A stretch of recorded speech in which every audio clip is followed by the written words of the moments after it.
On today's show, the Dallas Mavericks eke out a game against the Utah Jazz. Luka's worst shooting game of his career. Why was it so bad, and how did the Mavs get a win? We'll talk about that and more on today's What's Up, Mavs? I'm Luka Doncic, and this is Locked On Mavericks podcast.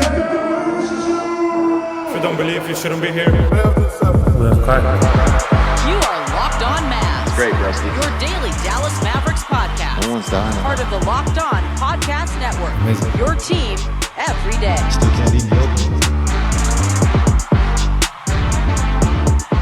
And welcome. You are locked on to the Dallas Mavericks. My name is Nick Angstadt, media member and NBA channel manager of the Locked On Podcast Network, your team every day. Thanks for being an everydayer, making Locked On Mavs your first listen today. Subscribe to our free Locked On Mavs newsletter. Get straight to your inbox all the news and analysis on the Dallas Mavericks and the NBA every single day.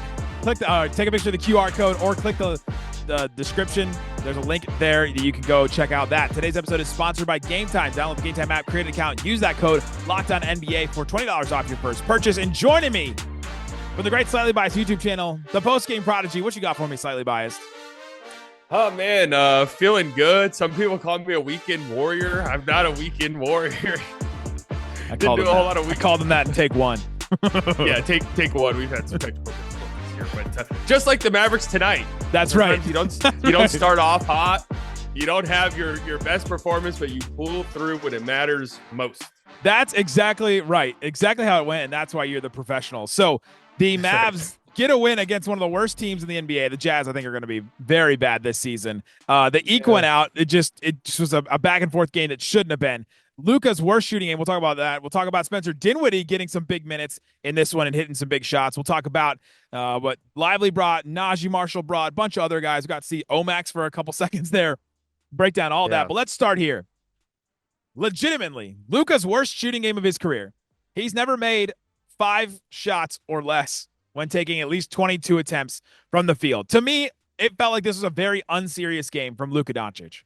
It felt like he was trying to hunt fouls the whole game. And it was like, hey, all right, Taylor Hendricks, if you're going to, I think that you fouled me. Okay, I'm going to make sure that you get a foul in this possession. And it doesn't matter what else happens in this possession. I'm going to make sure you get a foul because I think that I was wronged by that referee crew up until the very end of Luka's minutes when he was trying to get that foul from Larry Markkinen and hooked him and then got the offensive foul. I mean, it was just an unserious offensive game from Luka.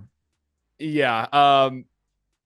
It's been this settling for, I really think this goes back to the postseason when obviously he was dealing with an injury, but I wish that Luka would get downhill more. It's when he's at his best. It opens up so many things for your offense. And just so far this season, it's been a lot of jumpers. It's been a lot of step back threes, which is fine. You look around the league at any star level player, you notice that there's an obvious trend towards these guys getting up more threes. You see Anthony Edwards do it. You see Shai Gilgeous-Alexander do it. All of the stars are wanting to shoot more like pull up threes. That's the name of the game now. The shot that's always there. Yeah, and I don't really have problems with that. It's these like long step back 17-footers that Luka's been going to quite a bit lately that are just shots that I don't think are great shots, especially when he is so capable of getting downhill, getting to the rim and scoring. And I just think him doing that, and we saw more of that in the second half, even though he wasn't converting on all of them. I think that's when the offense kind of opens up a little bit. So definitely a weird game. And yeah, I'll give him props. I thought defensively he played pretty well in this one. Wasn't like checked out on that and was clearly frustrated with the refs. He got teed up in this game. But didn't let his anger prevent him from getting back or anything like that, like we've seen in the past. But yeah, he was definitely settling for some terrible shots in an effort to. This is one of the things he does when he's mad at the refs is, this is a foul. I'm going to prove to you this is a foul. So yeah, right. The next 3 possessions foul hunting, and it ends up in bad shots, and it's just like stagnates the offense for no reason.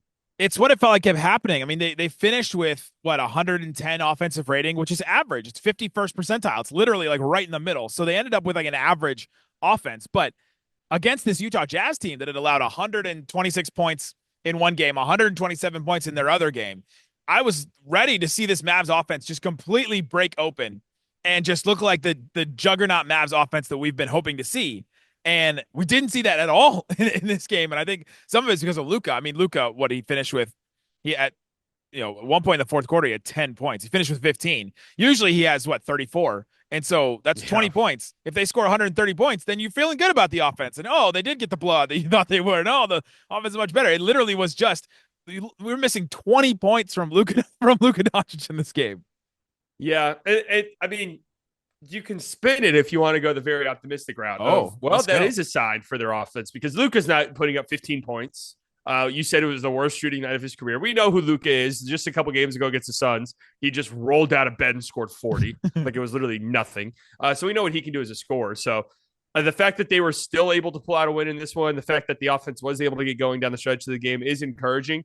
And, they're getting good looks. They're continuing to get good looks. It's just a matter of knocking them down.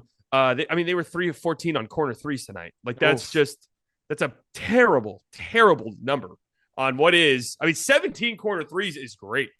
That's the shot you're looking for. Yeah, I can't remember. Yeah, I can't remember any like super forced corner threes that would like inflate that number. But 3 of 17 is a really bad number that they need to clean up. And those they'll have nights where those shots are falling and they're scoring a lot of points. Yeah, the process still, for the most part, looked good on a lot of things. We'll talk about why the Mavs were successful, Kyrie and Klay for the most part in that. But, man, I think the story of this game was Luka, 5 of 22 from the field, mentioned that. 1 of 9 from 3, finally hit his first 3. He hit his first 3 with 2:34 left in the game. Pretty big shot, all things considered. He hit that. They went up by 9 at that point. It was that basically sealed the game. And then basically a minute and a half later, Kidd emptied the bench after Luka's offensive foul. The other thing about this Luka game was the last time we saw him shoot really badly in a first half was that Pelicans game from last season. You remember that terrible Pelicans game he had? He was 2 of 12. That got me blocked. I'm 1,000% convinced. Well, don't get blocked tonight. This is the night to not get blocked again. I don't think you can get double. I don't think that's a feature yet. I don't know. Elon is changing that Twitter app. This guy pisses me off so much. I'm blocking him again. He's gonna unblock you. We'll all celebrate, and he'll block you again just to make the point. But in that first half, I look back at it because he was 2 of 12 in the first half of this one, 2 of 12 in that game last year against the Pelicans. He had 6 turnovers. We usually see it kind of roll for Luka and it becomes really bad all around. He had 8 assists and only 2 turnovers in this game. So, overall, you mentioned you saw some good defense from him. I saw some good possessions from him where he was contesting and he was staying in front of guys and all that. He finished with 3 fouls, he finished with 5 fouls. Sorry. And, but the rest of Luka's game, I think, was good. Just the shots weren't going down because I don't think they were serious shots for the most part. Yeah, and usually I would say whatever. He had a couple threes. I think in the second half, I don't know if he took a 3 where I was like, what was the thought process there? Yeah. I don't know. I don't have the exact numbers behind me on like what he ended up shooting in the second half of the game compared to the first half, which I can live with missed shots. It's going to happen. Every player has stretches where they don't make shots, whatever the case may be. Games where they don't make shots. It was more so a lot of the shots were it just felt like settling, and I don't know. He just doesn't need to do that. And I think I get the feeling that sometimes Luka goes into a game thinking we might win this game by a bunch, or we out talent this team. And if I get hot from 3, this game can be over, 3 minutes into the second quarter, which we have seen in the past. We've seen that against great teams. The Suns game 7, the Timberwolves game 5 last year, where Luka can come out, knock down some of these crazy threes, and it's like, oh, this game's done. So I don't know, but I can look past it because in years past, this would roll over and his defense would struggle. And like you said, he would turn the ball over 7 times. Yeah. And it would be really frustrating. He didn't really do that tonight. So, I think it is what it is. And we just move on. It is what for the Mavs point of view, at least it's Luka, right? If you're going to take the positive, like you said, at least it's Luka, the one that had a bad game, because we know that's not going to happen more times than, 5 in a whole season. So at least it was that. And the Mavs, if you're going to go, I'm going to go even more positive since I've gone negative to start here. Even more positive. The Mavs got the win. They found a way to win a game where Luka had his worst shooting game of all time. The Mavs lost that Pelicans game last year I talked about. This one, they got the win. And so I think that is something to be said about this Mavs team and how they can find offense from somewhere else and how their defense really showed up in this game. Their defense at the rim I thought was really good. We'll talk about that with Lively and PJ and Gafford and all those. So coming up, let's talk about how Luka Doncic didn't get it done offensively, really, but other guys stepped up. Kyrie, Klay, and others. Talk about how they did and more coming up. If you don't believe, you shouldn't be here.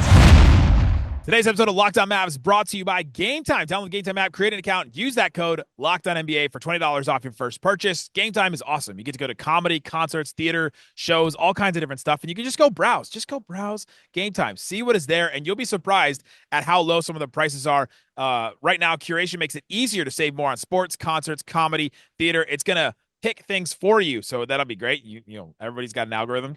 All-in pricing is a great feature. You just turn it on, and it shows you exactly what you're going to pay at checkout at the beginning. Love that because I want to know what I'm going to pay. I don't want to get surprised by fees at the end. Get views from your seat, and they have the lowest price guarantee, or Game Time will credit you 110% of the difference. So check that out at Game Time. Take the guesswork out of buying tickets with Game Time picks. Download the Game Time app, create an account, use that code LOCKEDONNBA for $20 off your first purchase. Terms apply. Again, create an account, redeem that code LOCKEDON NBA for $20 off. Download Game Time today. What time is it?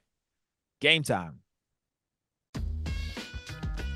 Thanks for hanging out with us on Locked On Mavs, being part of the show, part of the Raccoon Squad, listening every day. Appreciate you and every one of you for checking out the show. Take a look at that QR code for a bunch of different ways to follow us and to support us. We've got the Locked On Mavs Insider program you can subscribe to get text straight to your phone. We've got the Locked On Mavs newsletter. If you love this show and if you love the Dallas Mavericks, there's so many ways to support and help the show and to keep connected with your Mavs. All right, Slightly, let's talk about the good things in this game because the Mavs did get a win. Kyrie Irving, 23 points, 9 assists. He went 8 of 14 from the field. Felt like he really picked his spots in this game, and I thought he carried the offense. He played almost 36 minutes, but I thought he carried the offense in a lot of different parts of this game, and I thought his game was fairly good. Yeah, and we've been waiting for a little bit more aggressive Kyrie Irving, and it took him a while to get going in this game, but I really like the lineup that I saw where he was basically out there with 4 bench guys, and especially when one of those bench guys is Dereck Lively, who really should be a starting guy. It was the Kyrie, Grimes, Naji, Lively, and there's one more player in it. Spence, I'm pretty sure. And Dinwiddie, yes. Yeah, that's what it was. And I like that lineup because it kind of forces Kyrie to be aggressive, which sometimes you kind of have to do. And he hit a couple of big threes that really kind of got the offense going at the end of the first quarter when they desperately needed it. But yeah, he was. I mean, the Jazz don't have anybody that has a chance of stopping Kyrie Irving. You know, Colin Sexton, it can be a pesky defender at times, but just sticking a guy for a full 48 minutes is not something he does. That's not in Keontae George's bad whatsoever. They just don't have the perimeter defenders. Chris Dunn's obviously on a new team now. He was kind of the guy who used to do that for them, but. So I liked his aggressiveness when he picked the spots, like you said. There are times still where it's just like, man, this offense really needs something going. It's just like, Kyrie, can you just take over for us for just 5 minutes, man? Just say no one else is shooting the ball for the next 5 minutes. But, that's just not who he is as a player anymore. That's not really who he's been as a member of the Mavs outside of a few exceptions. But yeah, he was really good tonight. I mean, he got to a spot so easily. It was embarrassing almost. He has some finishes every game where you just go, how did you just do that? He gets to a spot, he dribbles into a spot. And he had a couple of really bad mistakes in this game too, where he was dribbling in those isolation attempts and then had turnovers in an isolation attempt. You never see that from Kyrie. There's some very weird stuff in this game, but Kyrie carried the offense, and that was great in those lineups. What I liked about those lineups was, Kyrie had to make something happen, but it felt like everybody was on their toes, and you also had a lot of guys with a ton of game awareness, right? You have the Lively's in there, Kyrie's in there. Naji, I feel like, has really good game awareness, which is just always kind of looking for his opportunity. Grimes is going to give you super hustle energy. There's really good energy off that bench in that bench unit, and putting that around Kyrie, I think, helps keep everything moving fast. And they got to move fast. They've got to play faster. This is something that they really focused on last year, and I think so far this year, we've got to see it just a little more than we have. They actually were in transition 23% of the time, but I think they only finished with 20 fast break points, which is pretty good. Jazz had the same. Yeah, I mean, he also had 9 assists in this game. Yeah, the pace thing, I thought they actually played with really good pace tonight, and that was a big reason why it was a frustrating game, but I did appreciate the process because in the Suns game, I felt like they were just going way too slow. And again, that was just such a wonky game where there was no flow whatsoever the entire time. They played with good pace in this game, and they're not going to be a transition team like they were last year where you got guys like Derrick Jones Jr. and Josh Green running the floor and they're finishing lobs or they're dunking in transition. It's going to be a lot of kick out threes. It's going to be finishes at the rim and finding trail guys like Gafford and Lively who are running the floor getting dunks. So, yeah, Kyrie's a big reason for that. So, I really did like Kyrie's minutes tonight. I thought he played really well. For sure. Klay Thompson, 18 points for him. Another good good scoring game from Klay. 7 of 15 from the floor, 4 of 11 from three. That's 36%. So that's not great, but it's solid. And he had a couple of assists, couple of rebounds. Klay Thompson score like the third scorer that the Mavs needed. If they start putting it all together and their defense comes together and all that, like he could be the answer after 3 games. Yeah, I mean, he's been great. He fits like a glove. He knows exactly where to go, and everyone knows where to find him. I think he had 2 or 3 more threes where tonight where he was just wide open, could have taken a dribble. I mean, and he also had a couple. I said this before the season started. We've said this is like Klay's ISO numbers. I think his bad isolation possessions always get picked on, but his ISO numbers were really not bad when you go back and look at him. Like I was surprised at how efficient his isolation numbers were last year. They weren't like unbelievable, but I was expecting them to be horrible. And they were like well above average in isolation last year. I think he was in the 60-something percentile when it came to isolation scores. And he had, you could see where he can take advantage of mismatches. I think it was in the third quarter, fourth quarter. He has Patty Mills on him, who, God bless him. I mean, Patty Mills is still in the NBA getting it done. Where Klay just backs him down and hits a nice little fadeaway jumper over the Dirk silhouette. So that's the stuff that you love to see right there. So another great Klay game. And 36% from 3. It felt like 50. Yeah, it's 4 of 11. Well, it's because he takes some shots, and like Isaac and I were texting about this. He takes some shots where you go, oh my God, that light is so green for Klay Thompson. He can shoot whatever he wants. Jason Kidd has said, all right, don't be shy. Take whatever shot you want. And he's going to take them. So he's going to take some contested, really tough shots. But that's what the Mavs need. How many times last year did you and I sit on post-game shows and say what you want about Tim Hardaway Jr. At least he wants to keep shooting, and at least he comes in and keeps taking shots. Klay is absolutely going to fill that role this season, and so far he's going to do it a lot better than what they got from Tim Hardaway. But at least he's going to keep shooting, because there's times like against the Suns, really, that was a classic game where it didn't seem like a bunch of other guys wanted to take shots, and Klay will always want to. And some of them will be rushed, and some of them will look bad. And you mentioned the isolation number. Some of them will stand out, and it'll look bad for him trying to make something happen. But at least he's trying to make something happen.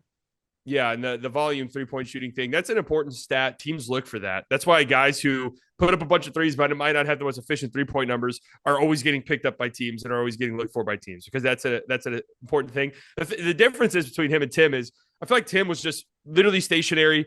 Tim would catch passes and be in already a bad shot and put up a bad shot. Sometimes he would hit them, sometimes he wouldn't. Klay's just very smart and cerebral and knows where to be on the court at all times. Like, there's a basketball IQ jump there tremendously. And a lot of that has to do with Klay playing next to Steph and Draymond for so long. But yeah, I mean, you can already see it on full display. I was talking to a scout after the game, and he asked me about Luka's body language when it came to Klay. And I thought he was asking in a positive sense, because I hadn't seen any of this. But I'm curious if you saw anything when Klay was forcing some of these shots we're talking about, if we saw Luka's body language at all, like be frustrated or negative or anything like that. No. I thought Luka looked frustrated for most of the night, but I was just assuming that was frustrated at his own game. Yeah, there was some frustration in Luka's game. I don't think that it was directed to Klay, but he asked me that question, which made me think about it. And I'm curious, but so far he's been super happy to have Klay, and we've only seen great body language from him running back down the court when he hasn't even taken the shot yet, things like that. And so, but maybe something to watch. Okay. Maybe the untrained eye didn't notice it. Maybe the heart didn't want to notice it, so we didn't notice. I think he's trying to plant some seeds. He's trying to sow some division. Dang. Yeah, because then you mentioned it on a podcast. Maybe he gets aggregated. Dang. Wow. Maybe they didn't get fit to the team. He played me. Already. Trouble in paradise with Luka. He's like, hey, man, I'm a Thunder scout, but I was just watching your game, and I was just thinking, does your team hate each other? We got some picks. We can take them off your hands if you want to. Or it's the Knicks where they're like, Luka's always wanted to play here. Just come down. Come on down. No, I didn't see anything. I was just curious if you did, because he brought that up with me. But no, I'm not reading anything into that at all. But the offense, I felt like could get anything going because of those two guys. Klay still creates some open shots for others. We saw him get another 3 out of an inbounds pass, which is it continues to be a gift on this team, because they struggled with inbounds passes last season, and then they finally got, Lively involved in them where they just threw it into him. And he's like, all right, I'm just big enough to catch it. Now they actually have somebody that creates some gravity off of those and creates some open shots and open looks, because they're running these plays for Klay to get wide open shots, and they've worked really well. And so that's been awesome. really great to see Kyrie and Klay get some things going on offense. And then Dinwiddie on offense had some things going, and I think the Mavs in transition, just getting some stops. I think that those are the things in the Mavs offense that really got it going at all when Luka wasn't hitting. Yeah, the transition opportunities. Yeah. Okay, yeah, you like that a little bit in mine, but I sorry. think it was my headphones. Yeah, the transition is going to be big for this Mavericks team this year. I like when they get out and run, and I always like when they play with selective pace. And I thought tonight they were really good on that front. Naji pushing out in transition is great. Anytime he can push out in transition is that's awesome. what he does. I've had people ask me like, "What does Naji do?" I haven't seen it. First and foremost, it's gonna be a patience thing with Naji. He's not just a plug and play 3-and-D guy. He does different things on the court. They call him the knife for a reason. Actually, I forgot why they called him the knife. I just always assumed it was because he did a lot We of just things. keep making up reasons why Willie Green called him the knife. You said it once, and I was like, "Oh, that's why." I forgot what the reason was. But anyways, they called him the knife because we made up a reason. Yes. Whatever fits. Well, I think he meant a Swiss Army knife. Like he could do a bunch of That's different what things. I assumed it was. But I guess they didn't want to put the word Swiss in front of it. I don't know. Yeah, well, the An army. I don't know. But anyways, yeah, he doesn't support the troops. He told me directly. No, the Swiss troops specifically. The Swiss troops. Yeah, he cannot stand no troops from Switzerland. No, he's actually like some of his Switzerland takes. I'm like, dude, careful, man. You will get suspended for this. He hates the cheese. Like he just can't stand it. He's like, why has it got holes? Why is it white? Like I never understood that either. Only a yellow cheese guy, apparently. It's a gimmick. It's a gimmicky thing. But anyways, no, that's what Naji just does a lot of things on that. And you see it tonight. I thought game one, he had some really nice plays in transition. He's a passer in transition. Yeah. And defensively, he was really good tonight, getting over screens, hustling. Yeah, I mean, he's just going to do a lot of things for this basketball team. And there will be nights where he doesn't feel like it, but over the course of the season, it'll feel like it. He only played 14 minutes, which is kind of surprising to me, but I really liked him in that bench unit that you mentioned, the Kyrie, Dinwiddie, Grimes, Naji, where it feels like four guards and Lively, even though Naji's a 3-4. But yeah, I really liked him in that group, and so I'm curious to see how they use him moving forward. Coming up, let's get into the rest of this game. What do we see from other guys? PJ Washington, I thought, had a notable game, missed all of his threes, but had a double-double and had some really good stuff going. We'll talk about Dereck Lively and Gafford. We'll talk about some of the other players we saw. We'll talk about Dinwiddie off the bench.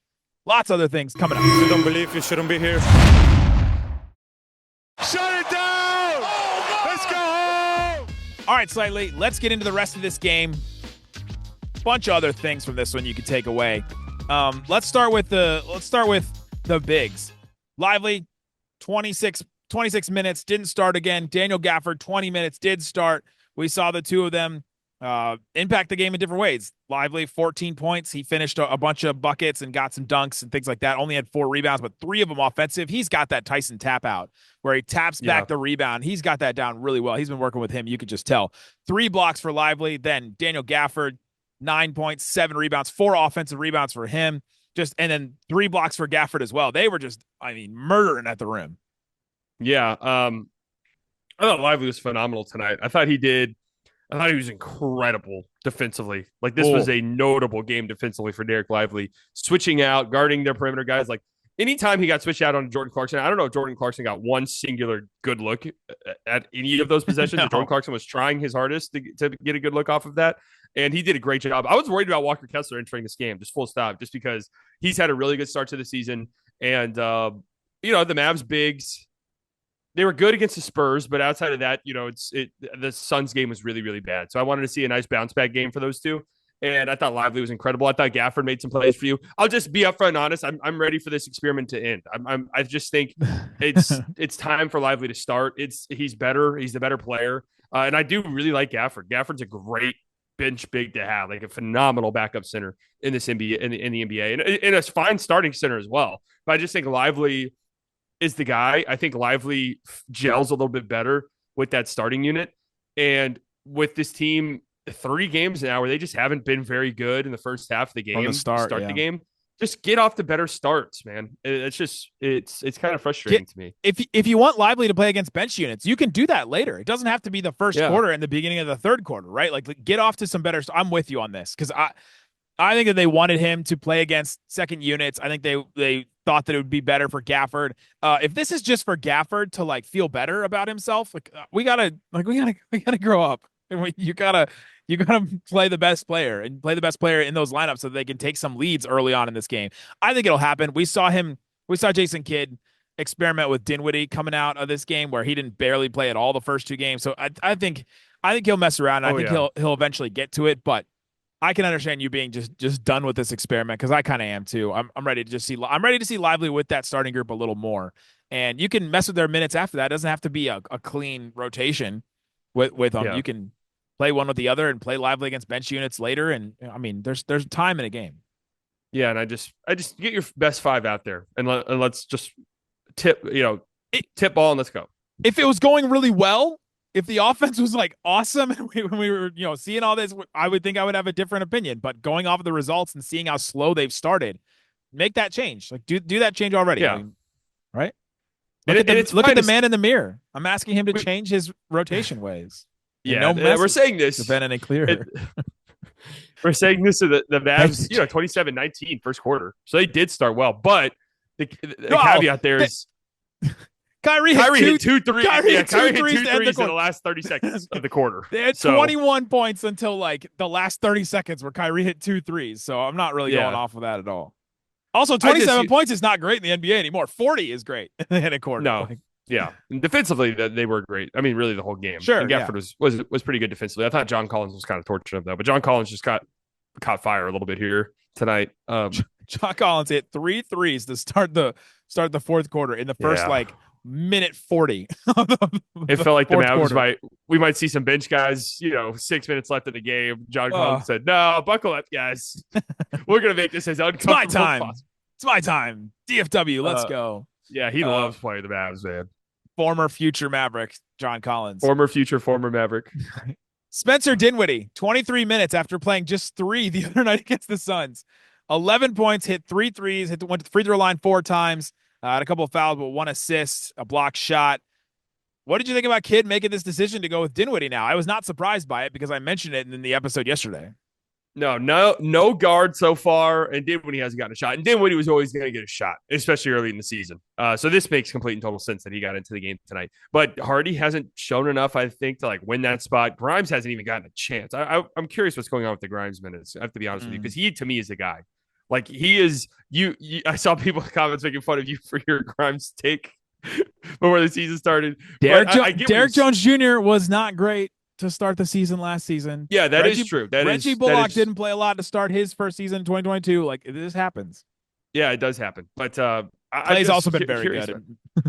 Yeah, true. I'm curious about Grimes' minutes, but Spence had those when the Mavs needed offense. Spencer Dinwiddie had that ginormous stretch where he got to the free throw line, hit a couple of threes, one incredibly tough step back 3 off the dribble. That is the stuff that Spencer Dinwiddie can give you when he's on and playing well. That is pretty valuable and what this team kind of needs, especially when one of Luka or Kyrie are off the court. So it'll be interesting to see moving forward. I'm just this guard one. You have to figure it out at some point. You can't just be, hey, you're playing 14 minutes tonight, and tomorrow night you're playing none, and then the next night we need you to play 26 minutes and take 7 shots.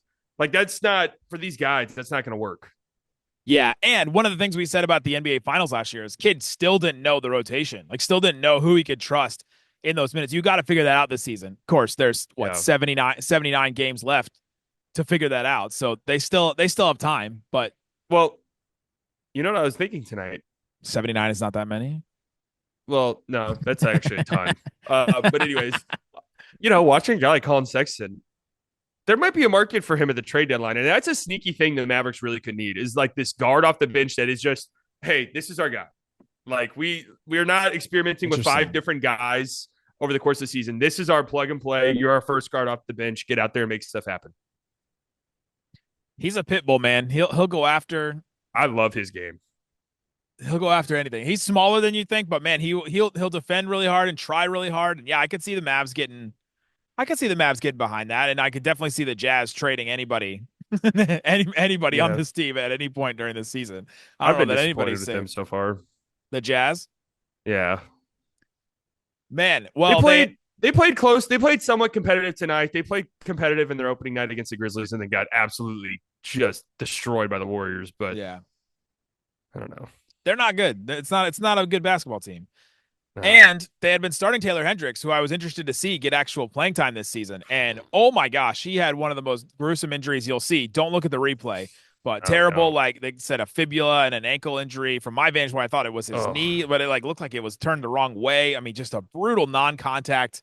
Got his foot stuck on the floor, and that really halted things. And in this game, the arena was just silent. Like just you couldn't hear. Like you could hear somebody talking across the arena.